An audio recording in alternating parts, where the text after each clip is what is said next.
don't deserve him.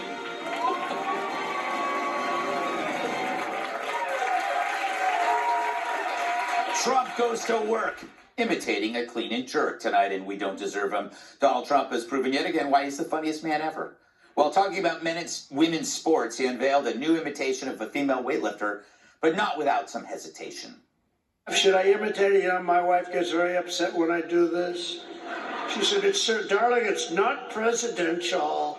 I said, yeah, but people like it. Should I do it or not? All right, I'm in trouble when I get home, but that's okay. What the hell? I've been in lots of trouble before. They put 1/8 of an ounce here and 1/8 of an ounce here, little tiny, little bit. And she's going to do it. Mom, I love you. I'm going to do it for you, Mom. And she goes, and she lives, and she gets it. And, Mom, I'm going to do it, Mom. Can't do it. Seriously, who needs ESPN at this point? But what happens when a guy comes along, or a gal, or whatever? And then a guy comes along, or a gal, or whatever.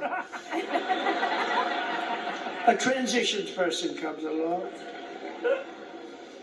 And he was a failed weightlifter as a man, but he comes along, 206 pounds. They put the little thing on, and he goes, boom, boom. Like any good comic, Trump tells us what we all know is true, but we're afraid to say.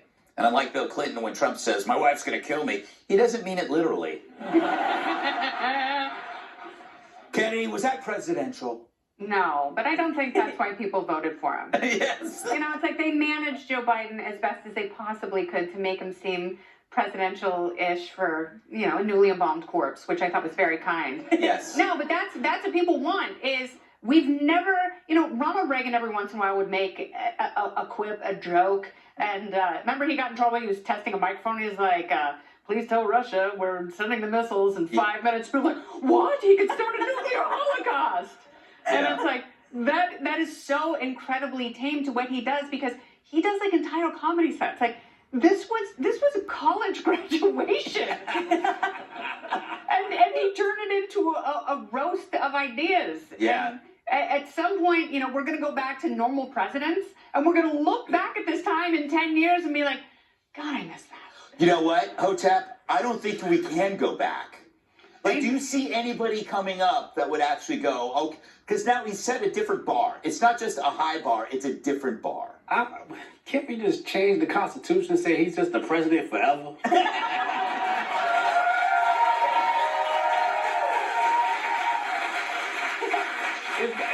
There's got to be a loophole in there somewhere.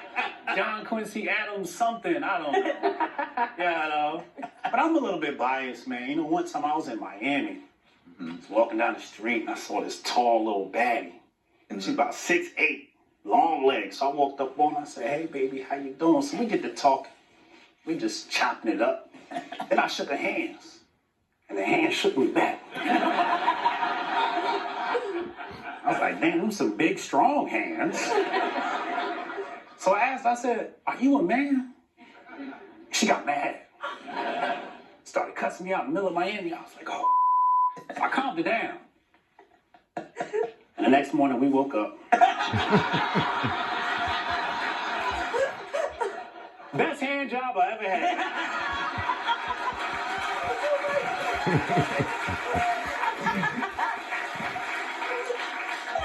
What do you want me to do? What do you want me to do? Is Melania right?